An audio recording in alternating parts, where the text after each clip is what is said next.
I remembered all by myself. I'll be. Let's see. So you guys had a homework assignment to devise algorithms for the barroom brawl scenario. Did anybody feel that they were successful? I think I was, at least. Can it you looks like it. Can you show us what you have? Good. Yes, it's running in the. It should run in most modern browsers. Okay. Let me see. Oh, well, I'd like to see the algorithms themselves. I'm looking at your game. I can. Ah, very good, very good. And Little Willie, so you set their values. Oh, very good. So,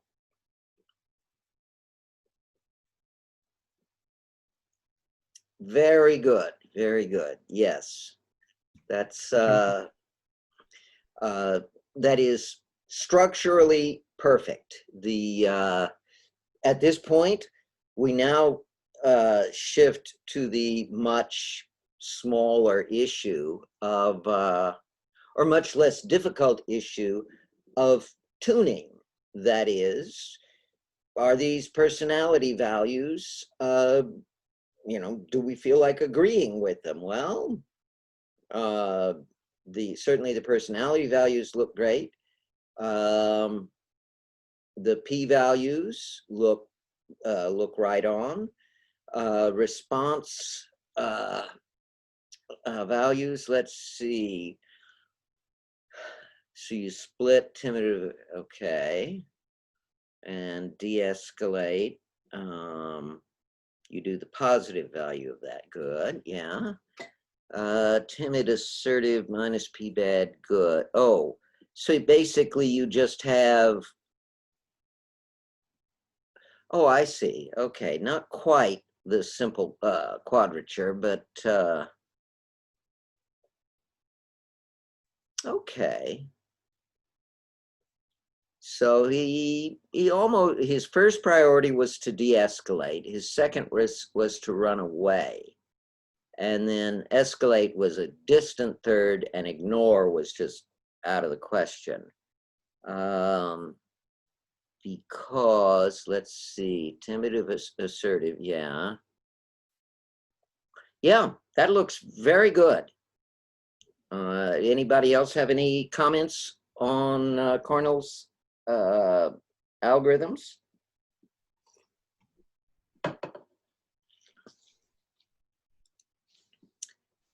Apparently not. Okay. Let's see. Neil, escalate is blend of aggressive submissive of Willie minus P aggressive submissive of Willie to Bart minus C on, wait a minute, Neil, I don't understand. That's so I'm not sure if I'm writing the code part of it correctly, but the idea is to blend the negative of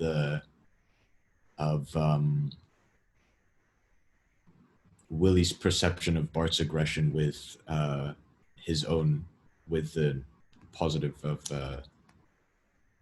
his own aggression and submission values. Okay, I like the idea of the first term of the blend. Under escalate, the first term is definitely right. The second term is, that's good, but boy, that third term, why does he care about how whether Polly feels that he's honorable?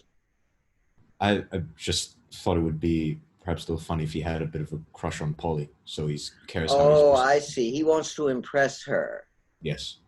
Okay. This says, though, that the more wait a minute though, the weighting factor.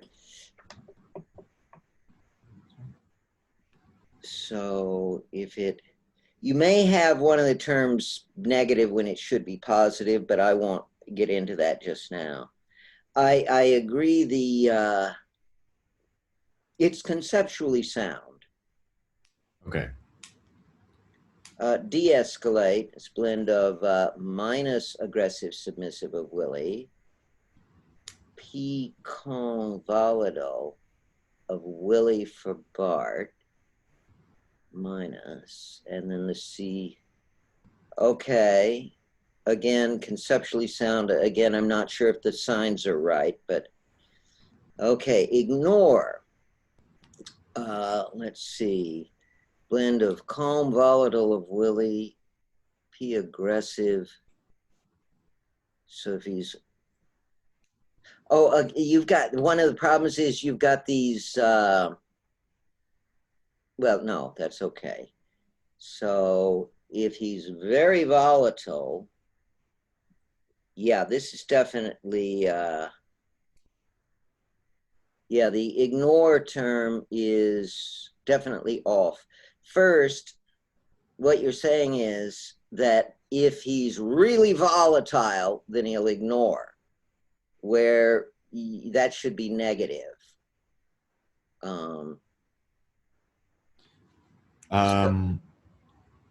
Yeah, that makes sense. And then for me, second, I just pictured the one in front as being the value that registers as positive. So in this case, calm would be positive. But oh yeah, no, I'm sorry, the protocol that I have followed is that the first term is the in the x underscore y. X is the negative and y is the positive, okay. or represents a positive value. And then let's see, P aggressive submissive of Willie for Bart. So if Willie believes that Bart is, well, again, you've got them reversed from the protocol I use. Yeah, that's so assuming we're using your protocol, then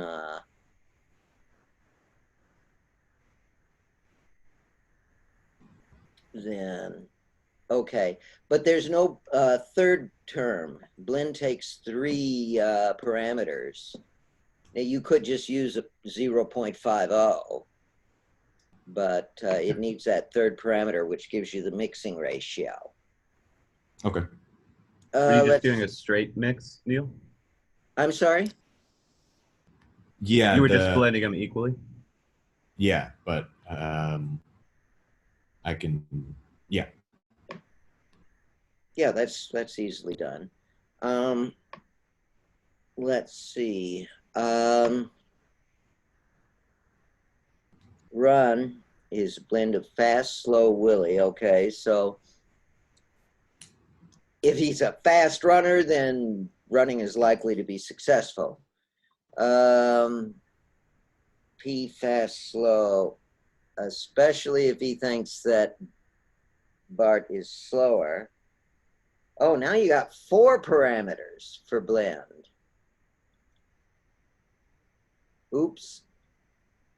Yeah, I can't make sense of it then.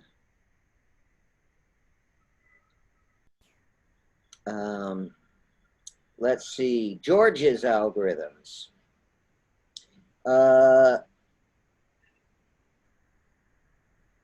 Wait a minute. Good, bad equals 1 good minus 1 bad. George, could you explain that first line to me? Yeah, you said you wanted the values for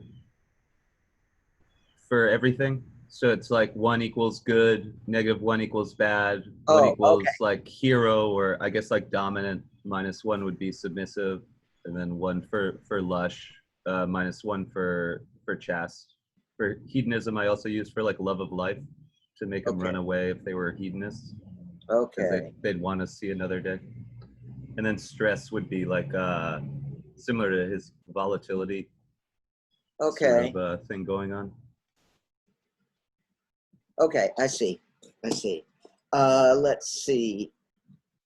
So escalate is minus good, bad. Gumption, 0. Okay. De-escalate is good, bad gumption. So if he's got a lot, if he's very heroic, then he'll either escalate. Okay, that makes sense. Runaway is no, wait, P gumption of Bart for whom? Like from Willie's perspective, like Oh, if he okay, thinks this is all Willie's from gonna Willie. do it. This assumes Willie. Yeah. Okay. P gumption of Willie for Bart. So if he thinks that, okay. And Yeah, if he thinks Bart's gonna do it and he loves life with weight blend on the hedonism factor, then he runs away. And then I messed up the sign, so I redid the ignore line later. okay. Okay. Okay. Yeah, I see. So in the ignore, you're putting a lot of emphasis on stress. Yes, for Or the more emphasis. cool cucumber factor, for the volatility. Yeah. Okay. Okay. Yeah. Yeah. So these are all structurally valid, except for the issue with the incorrect number of parameters for blend. At this point, let me point out that we had completely different approaches to this problem, and de gustibus non est disputandum. That is, there's no arguing over taste. This is art, not technology. Deciding what will cause one person to escalate and another person to ignore. These are artistic decisions. And so you guys could argue over whose algorithms are better, but ultimately those arguments lead nowhere. It's a matter of personal taste, your assessment of human nature, your perception of the world. And so you are, you might look over some of the other algorithms that people cooked up and compare them with your own to determine whether, gee, that guy had a good idea or whatever. But this is something that you very rarely experience in game design. That is, in games, normally the types of decisions you make are pretty much, well, black or white. Either it's true or it's false, whatever. But in the case of this, these algorithms are matters of taste. So that's an important point to recognize. Let's see. Okay, I actually did not run your, Neil, I didn't run your thing. I just looked at the, oh, but this is actually interactive. Oh, very nice, yes. Oh, excellent, yeah. It's really nice to see how these decisions change as you fiddle the values. So that's especially useful. So I take it, Neil, that you fiddled with the values and came up with a set of values that seemed right to you. Am I correct? I don't know what you mean. I can't see the Oh, wait, I'm sorry. This is Cornell. Sorry, Neil. I some misread here. Yes, Cornel, you played with these values on the website thing you made? Yeah, but it was more like for testing. Like you mentioned, the algorithm, the formulas were mostly like a sort of artistic expression of what I thought this particular character would do in this situation. And making it in code allowed me to test if it works, or it like requires some tweaking, which strangely enough, once I've implemented the formulas, they worked like perfectly. Bugs aside, of course. One interesting thing that, oh, I see. Okay, so you can, one interesting point, okay. Is there any situation in, okay, yes. One interesting thing to test with Cornel's webpage is to verify if each of the four, or verify that each of the four options can trigger under appropriate circumstances. That is, if you fiddle with the numbers enough, you can come up with a way that will ensure that any particular one will be chosen. I gather some, obviously I had no problem getting it to run on my browser. I'm using Firefox on a Mac and it works just fine for me, but other people had difficulty getting it working.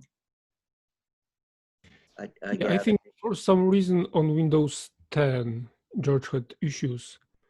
Strange, because I also have Windows 10, so it should run like perfectly. I was testing it on this setup. Yeah, and it should I've just set provided graphics API or something. I haven't tried your drive link yet. Yeah, I've made a web build, so hopefully it will work better. Well, there's an obvious conclusion to draw from this experience. Get a Mac! Sorry about that. Those wars ended years ago, really. Okay. So where are we here? We've let's have an open discussion on the difficulties. How easy was it to zero in on your algorithms? I think after watching lecture 2, the one you've provided a link to in the last meeting, it sort of like started to it all started to click together. All the information you've provided in your on your lectures on the website. Yeah, I think it was all the missing pieces were there.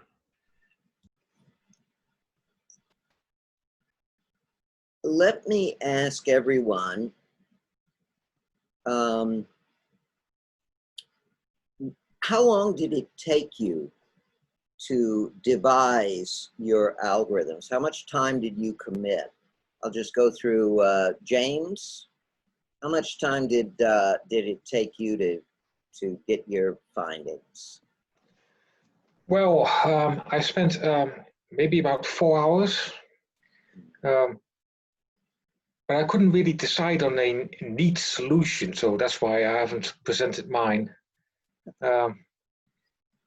And yeah, from the things that you just mentioned, I kind of think I may have overthought some of the issues, may have made things too complicated for myself. So as always, yeah.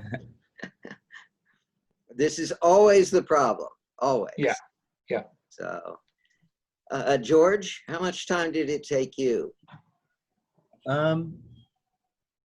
I did, yeah, probably about an hour or two of reading, and then You know, I needed to do it more than once because the first time I did it, I had like blending the product of two blends with its own weight function. And I'm like, oh, well, I'm really off base if I'm in like a nested blend state for de-escalate, I'm probably overthinking it. So then I did it again to get like that simpler. But when I was looking at it, I was still like, I still spent a bunch of time after that because I was like, every single one of my terms has gumption in it. I'm sure that's kind of strange that every one of these actions would rely on the same factor. So Yeah. I don't know. I don't know how much time it added up into, but more time than I thought I'd spend on it. Cornell? Right? It's just 4. I think it was like 2.5, perhaps 3 hours to implement the first version that gave like correct answers, and then another perhaps 2 hours to make it like prettier, but it was mostly visual changes. Okay. Neil, how about you? How much time did you put into it? I put about, I think about an hour, but I also didn't build a full functional technical thing. For me, it was more wrapping my head around as much as I could the blend operator and then writing out algorithms that made sense in my head. Yeah, there's a lot of novelty or a lot of new stuff in there. Let me point out, each of you could have spent many, many hours on this if you'd wanted to get it perfect. That is, especially in considering all the variations, and in you might play with Cornell's web page if you can get it working, and just look how things change. There are, let's see, 8 sliders there that you can manipulate, and there are a lot of combinations there. And if you play around with them, you'll see that they have big effects. So you can really spend lots and lots of time tuning this. And in fact, you would end up it would end up taking lots and lots of time to really tune something like this to get it just right. And this is just one verb. And so you can start to see what happens when I have 100 verbs. And especially when you start talking about the interplay between them, for example, you could have 2 roughly similar verbs, only they behave, the reactions to them are completely different. So there are all sorts of ways this can prove to be immensely difficult. Any last I'd like to shift now to the, well, let me just ask, a few days ago, I sent out, oh wait, let me read. Oh, okay. A few days ago, I sent out a link to the encounter editor. Did anybody download that and play with it? Yeah, I've downloaded it, but I was working on this prototype, so didn't have the time to look at it. Okay. Let's see. Anybody else look at it? Oh, okay, apparently not. I would like to suggest that we move to that as our next exercise. In many ways, it's actually easier than the little exercise I just gave you. The encounter system is a greatly pruned version of the Storytron technology. Basically, I figured out a way to strip away almost everything from the Storytron technology and boil it down to just a few absolutely fundamental factors. And so the encounter editor is definitely a tricycle version of the Storytron technology. And as such, it is easier to understand. The 3 videos that explain it are fairly useful. They do not explain everything, however. They, for example, some of the editing you do on the XML file that is the data for the encounter group you build. That is, you define your characters and their relationships, you know, with a text editor, just editing the XML file. You can pretty much figure out how that works. So it doesn't, basically what I built was something that allows you to take an existing partial set of encounters and extend that. And so I would suggest that you start off with the simplest possible approach and simply play with the encounters that exist there, and then modify them, whatever, and then maybe add a few encounters of your own. They don't have to make any sense, but for next week, I would like to discuss the encounter editor and the prospect of making it much, whoops, there. Oh, there's a lot in here. Oh yeah. Hi. Hi. Let's see. So, let's see. So, play around with the encounter editor. There is an enormous amount. A great deal of it is nothing more than the backstory. In fact, of the 5 megabytes in the zip file, most of it is backstory stuff. Just to give you an idea of the weird universe that I had to create for all of this. By the way, let me explain why there's a weird universe for C-Boot.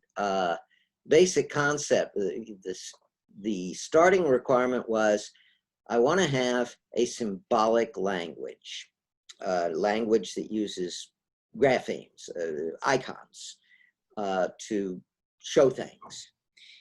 Why would anybody use icons? Well, I had to go through this long thing. Well, obviously, we have to talk about different people with different languages. But gee, so we need a universal language, and we need something that would have caused them to develop a universal language. And so everything flowed from that. It's really very much of a dramatic hack. So anyway, but it also serves to give you an idea of the writing. I would strongly urge you, almost any interactive story world based on encounters is going to need a backstory. Now, the good news is you can build the backstory into the system. That was a discovery I made about a year ago. I realized with C-Boot, I wrote this huge novel. You got to read the novel before you can play the story world. Well, I realized I can build that directly into an encounter story world. That is, you start off with lots of very low or non-interactive encounters where the user doesn't really, he just reads and then says, oh, gee, that's interesting. He doesn't have to make serious decisions. And you can't expect him to do that. You don't start off an encounter story world with, and so the princess is hanging by a thread and Joe is threatening to cut the thread. And what are you going to do? You don't start off with that, you know, who's the princess? You know, who's Joe? you had to start off very light and easygoing with just really more exposition. And then later on, as the player gets more and more familiar with the characters, then you can start giving more and more dramatically significant decisions to the player. And in fact, with Le Mort d'Arthur, the most serious dramatic decisions really don't hit until you've gone through at least 100 encounters. So I'm convinced now that this is simply the way it has to be. I had hoped that we could start off in dramatic interaction immediately, and we can't. You can't interact with characters until you know them, and it takes a while to get to know them. So, comments or questions? How are you introducing those? Are you starting with like a limited verb list and giving them more verbs? Well, see, the trick about the encounter system is that each encounter is basically, it's a set of encounters, large number of them. Each encounter starts off with a little story, an anecdote, whatever, and has 1 to 7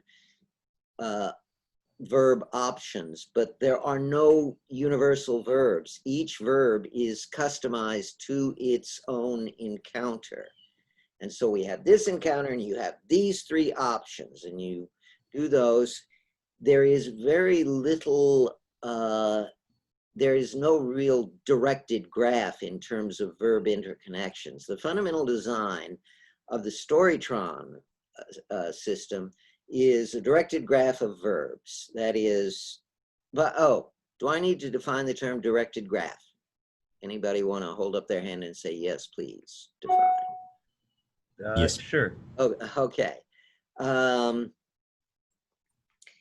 A directed graph is a network. Imagine it'd be easier just to show a picture, but basically, imagine each verb is a little circle in a big diagram. And so we have this diagram with all these little circles, each one is a verb.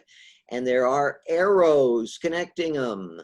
So this verb could lead to that verb. And so there's an arrow. And that verb could lead over to this verb. And so there's an arrow. But there are multiple arrows coming out of each verb and multiple arrows coming into each verb.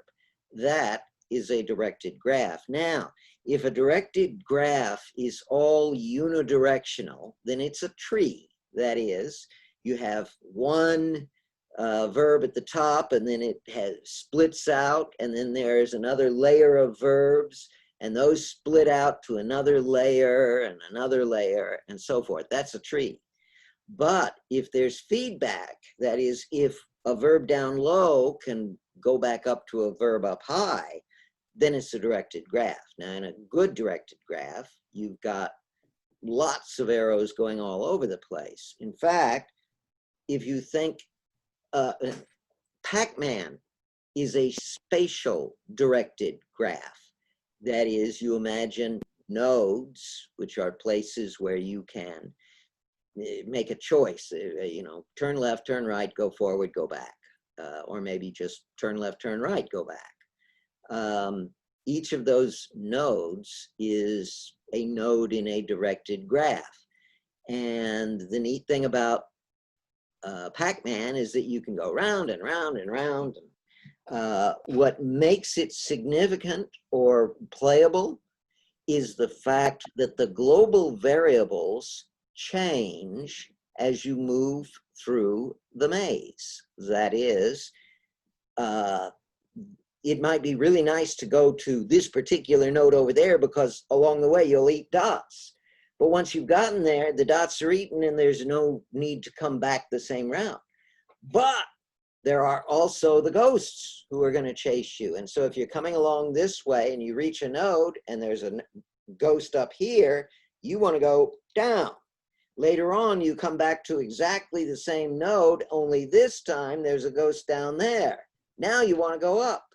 So you can come to the same node many times and make different choices at each node, depending on the values of the global variables. Same thing with interactive storytelling, where each node is a verb. And you can come to this verb once, and the conditions are such that you want to take that verb. For example, the verb might be that Black Bart has insulted you, do you ignore, run away, etc. Later on, you could come back to Polly has insulted you. Same verb, but very different context, and you're probably going to choose a different response to Polly's insult than to Black Bart's. So, so that's the basic structure of the Storytron technology. Very powerful, does all sorts of great things, but for the encounter system, it's much, much simpler. In fact, I now realize I really blew it teaching you guys about the Storytron technology. I should have started you off with the encounter technology, much simpler. And then later on, we could have moved up to the Storytron. I won't explain how I walked myself into that trap. But at least now we're getting back on the right track with the encounter system. Now in that one, it is not a directed graph at all. It is simply a sequence of encounters which change global variables. It does have a limited capacity for interconnections between verbs. That's in the prerequisites and disqualifiers, but that's very limited. It's the primary function in the encounter system is that you move through a sequence of verbs. This one, that one, this one, that one. You just go through them. But as you do, the decisions you're making on each one are changing the values of people's relationships towards you. They're changing the global variables, and then that ultimately is going to have effects further down the road. So that's the basic concept of the encounter system. Now, what I have given you is customized to the CBOOT technology, or CBOOT story world, and I have been tempted for, God, this technology, I think the encounter system is at least 3 years old. I've been tempted to make a generalized version that you can easily, create any kind of story world with it. I have not done so because nobody's interested. But if you guys believe that the encounter system, as you see it from what I gave you, is definitely something worth exploring, and you'd like to build your own story world with it, then I can produce a more generalized version that will make it easier. Unfortunately, you'll still have to do some work by hand, such as modifying your characters and such, but that's really not a big problem.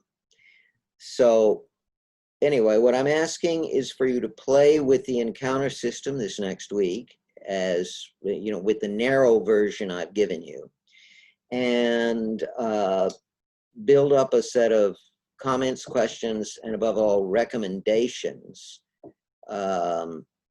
regarding whether or not I should build a generalized version for you. At some point, I will show you Le Mot d'Arthur, which is still very much in development. The critical thing about Le Mot d'Arthur is that I haven't done any of the algorithms. The development sequence is that first I write all of the stories, and I don't do any algorithms until 95% of the stories have been written. The reason for that is that I started off, develop one encounter, develop the algorithms, develop one encounter, develop the algorithms. And then I realized that the algorithms I was going to use, well, I needed to take into account what might be happening in the future. And so I needed to have all of the possible encounters at least laid out on the table. And so that's what I've been doing. And there are a great many of these right now. And I'm still writing them. I've only been writing them now it's been about 9 months. And there have been many, many other intrusions into my time that have prevented me. I'm only able to put only about 5-10 hours a week into this. I mean, like right now, I've got a tractor whose carburation system isn't working and has to be completely cleaned out. Have you ever cleaned out a carburetor? Nobody has, have you?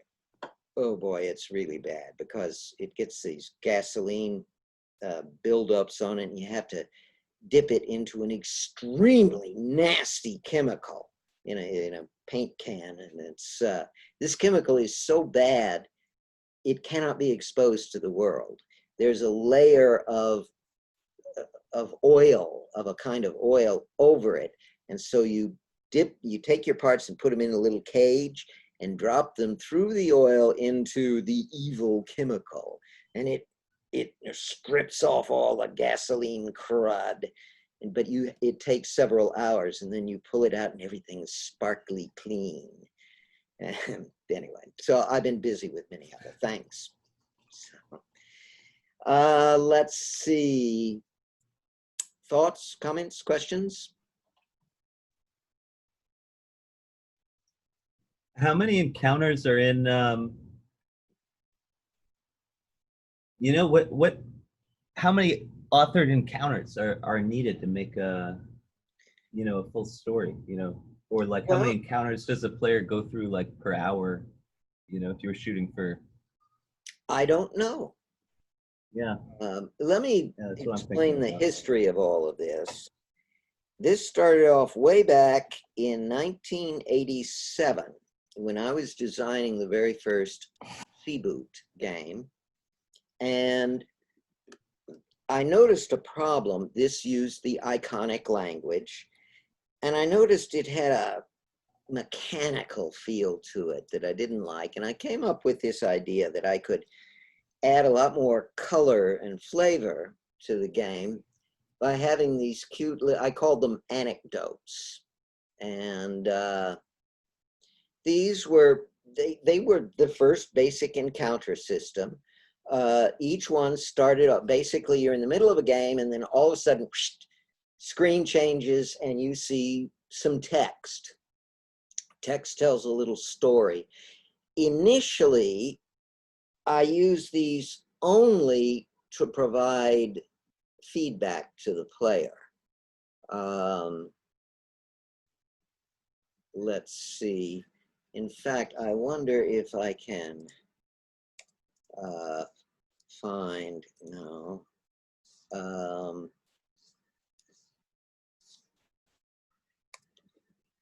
If I can find, let's see, there.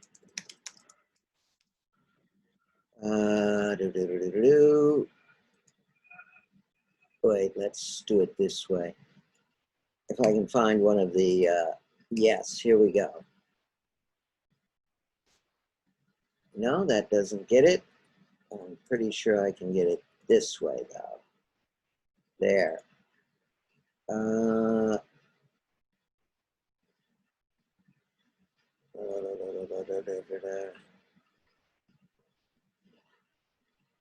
No, darn it. Wait.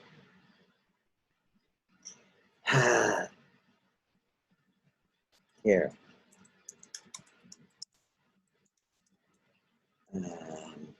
There it is. Okay, here we go. Here is one of them this is 30 some odd years old, and its basic purpose is to provide the player with a little bit of advice on how to play the game. I'll just read it. This happens after you have been inside a house talking to another character. And my algorithms have detected a mistake you made. And so this is presented to you in response to that mistake. Chris Crawford is waiting outside, dressed in a zoot suit. Does anybody know what a zoot suit is? Sort of a floppy suit that people wore in the 1940s. Everything was oversized. Dressed in a zoot suit, swinging a pocket watch by a fake gold chain. Quote, "Struck out again, huh, baby?" he taunts. Quote, "Maybe you haven't figured it all out yet. Let Uncle Chris give you some advice," unquote. He sidles up to you, blocking the escape path that you were eyeing. Quote, "I bet you just walk in on somebody and start offering them deals, right? Well, maybe you can get away with that kid stuff in the beginner level game, but in the expert level game, you got to use your head. Look, how would you feel if somebody came barging into your house talking serious deals about tattling on other people? You'd be pretty reluctant, wouldn't you? Especially if they jumped right into it without so much as a howdy do. You got to break the ice first. You walk into somebody's house, you say, hello. It's a courtesy thing, you know what I mean? Then you make a little small talk to sort of warm things up. You can really warm up the conversation by offering some free information about somebody betraying somebody else. Just don't pop the first deal offer until you got them warmed up and ready. So baby, the name of the game is, unquote. The sound of a big band playing softly fades into the scene. Chris starts doing a little soft shoe dance and starts singing, "Getting to Know You." By Seaboot, is he bad? You stand dumbfounded as he dances to the left, disappearing behind a small shed. A clatter of garbage cans terminates the music. There it is. I broke the fourth wall, of course. In fact, in all of these, I did that. But it's a simple, funny way of explaining a fine point about playing the game. Now, the player gets 4 options to this. And first one, basically, they're pretty much all the same. Let's get on with the game. Let's see. The last option is to sing "Getting to Know You." And the response to that is, the big band picks up the music with you. Fred Astaire and Ginger Rogers dance along with you. These are famous dancers from the 1930s. Anyway, this was the very first form of the encounters. But then later on, I started using them for other things to add some color to the characters. They would go into finer interactions with characters. So they were, come on thing, there. So that's how it started off. But then as I expanded the system, I realized, well, it's the interactions with the characters that are most interesting. And we could do a system that completely throws away all of the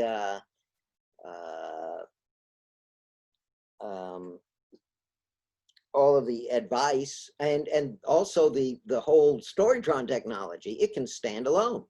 And so that's what I began developing, and that's what I am now working on. Lorenzo has some questions. Do you have links to scientific papers relative to interactive storytelling or your ideas? I'm trying to do a bibliography for a research paper and I can't cite your blog.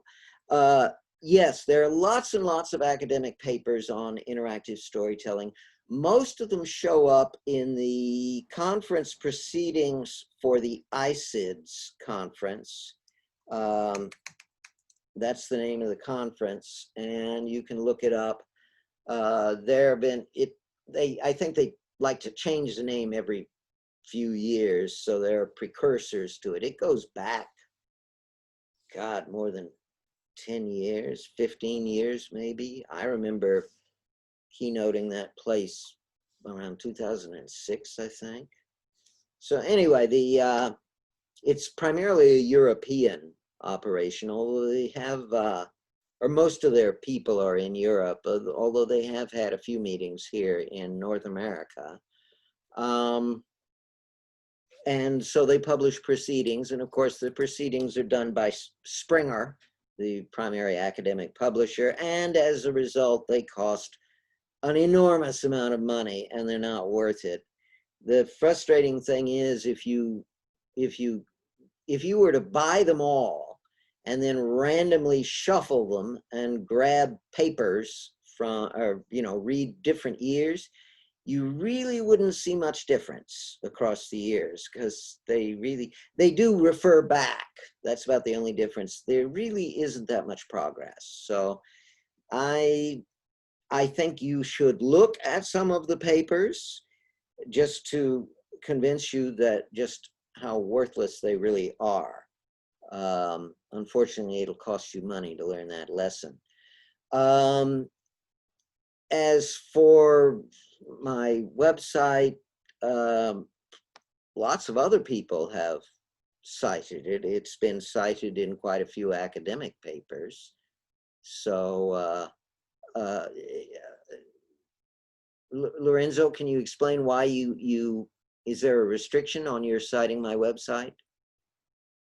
It's just that I tried to, I did that last year. I cited your book on game design and some ideas from your blog, but it's not, I was, when I did my presentation, it was not seen as a scientific, so they saw it as opinions, and so they saw it as not, I don't know how to say it, not Not scholarly enough.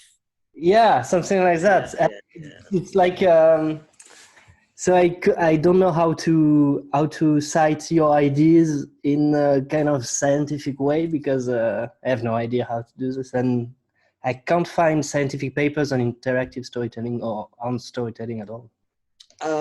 There are plenty. The best place to start is with those ICIDS conference proceedings. Do you have access to an academic library? Not really.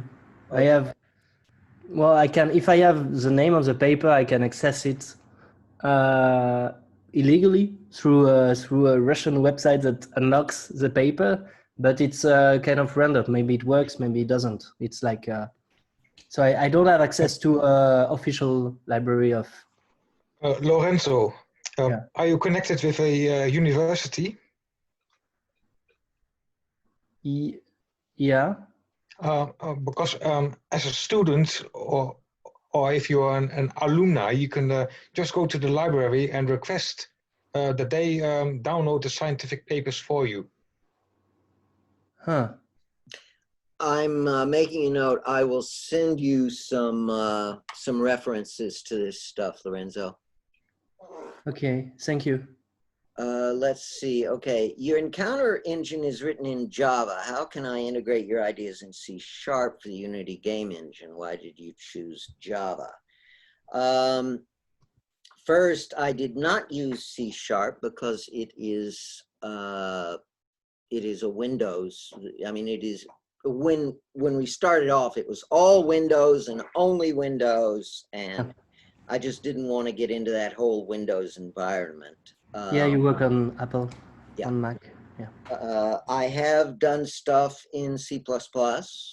I moved from C++ to Java, primarily because Java is platform independent. And that was a huge problem all through the 80s and 90s. If it worked on a Mac, it would not work on Windows and vice versa. So, but Java really does work on all platforms. It's just that it is now passing, I don't know, it has not lived up to its promise.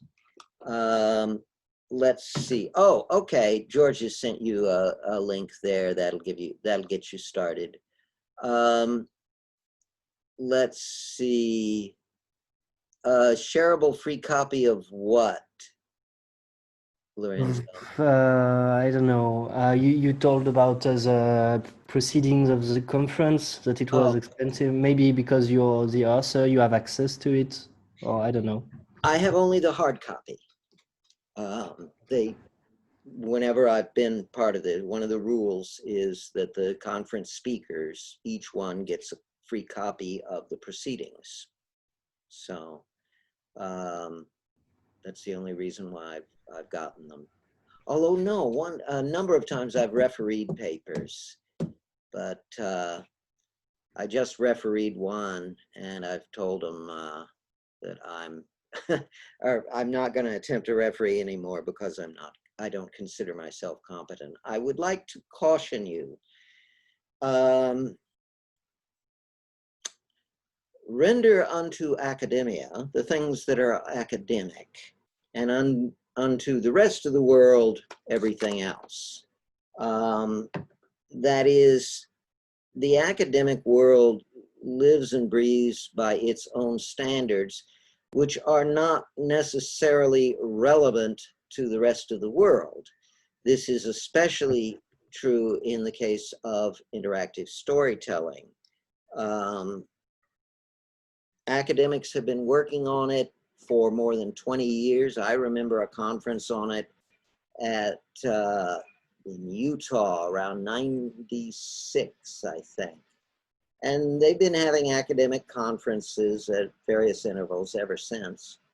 And there's been a lot of talk about it. And I just have never seen any real progress coming out of academia. They live in their own little academic bubble, and they have their own standards and ideas and so forth. And I don't think it adds up to anything. That is, the stuff I've seen doesn't show me a way, doesn't suggest, oh, here's how we could make an interactive story world that people could enjoy. I've seen nothing like that, nothing that comes even close. Lots of interesting experiments and theories and ideas and so forth, but I just don't see them blazing a trail that will ultimately lead us to working interactive storytelling. So yeah, the problem is there is some artistic concepts in writing stories, and you can't make a scientific experiment on stories because it's not really something you can measure. You can't measure there's nothing to measure. I don't know. this is a variation. I told you about the two cultures problem, haven't I? Yeah. This is just one manifestation of the two cultures problem. Science versus the arts. And there's not much you can do about it. You certainly can't fight it. My approach has always been to simply ignore it. So, I'll help the academics when I can. I like to talk with them, but I don't really expect anything to come out of it. Yeah. So. And well, George founded the proceedings. I got it thanks to Yeah, George. that worked for you, the link? Yeah, it works, and I have the PDF, and it's. Yeah, that looks like all the papers submitted for 2019. Yeah. Yeah, I have a I'll give you a more extreme example of this problem. While I was in grad school, I had a realization about physics that was pretty wild and crazy. And I sat on it for a couple of years, thinking about it from many different angles. And then I realized, this really could be true. And if it is, it has a lot of implications. So I wrote it all up in a paper, which I submitted to a scientific journal, and it was duly rejected on the grounds that it violated a theorem that had been published in 1938. And as it happens, that theorem, my analysis undermines the theorem, and the theorem was never proven. It was just a theorem that was proposed and everybody liked it, so they adopted it, but they never actually proved it. And then I came along with this other idea that does contradict the theorem, but the logic I used was just, it was very simple logic, and there was no counter to it, no refutation. So it was rejected, and I just said, well, they'll figure it out for themselves when they're ready. But then, actually, the time sequence of these events is kind of screwed up. I also ran into a paper. I don't know how to explain how I found this paper, but it was from the Hiroshima Journal of Science, which was a scientific journal published solely by the University of Hiroshima in Japan. And this paper was published in 1940. And lo and behold, they were saying exactly the same thing I was saying, only nobody ever noticed it because it was in this obscure journal that nobody ever read. And so again, I figure people won't believe anything until they want to believe it. And so there's just no point in arguing with people about ideas. They only believe what they want to believe. So if you're right, you just keep on working and doing your stuff, and eventually they'll figure it out. So I'll give you another example.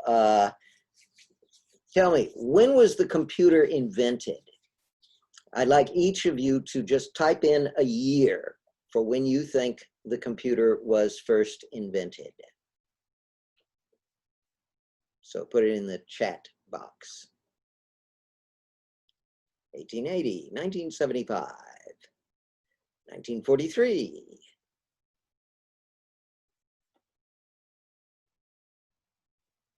Anybody else have any guesses? 1640? Wow. Turing, World War II to break Enigma. Lorenzo, where did you get the 1640 date? It's I got it from Wikipedia, but it's a kind of point of view. Like it's for him, it's the first use of the computer word in the dictionary. But it's not a computer as we think about it now with a processor. A person with pencil and paper. Yeah. Well, the first computer as a machine was invented by Charles Babbage in 1840. And he could never get funding to get the machine to work. But in 1989, somebody got funding and they built part of his machine, and it worked perfectly. This was a general purpose computer. I'm not kidding. It was all gears and cams. And it was huge and immensely complicated, but it actually worked. So, but the thing is, at the time, he couldn't get funding because everybody was saying, what would you use it for? Why do we need to calculate numbers. And so people just weren't ready for the idea. And so it was ignored. So anyway, that's my rant about academia. Any final questions?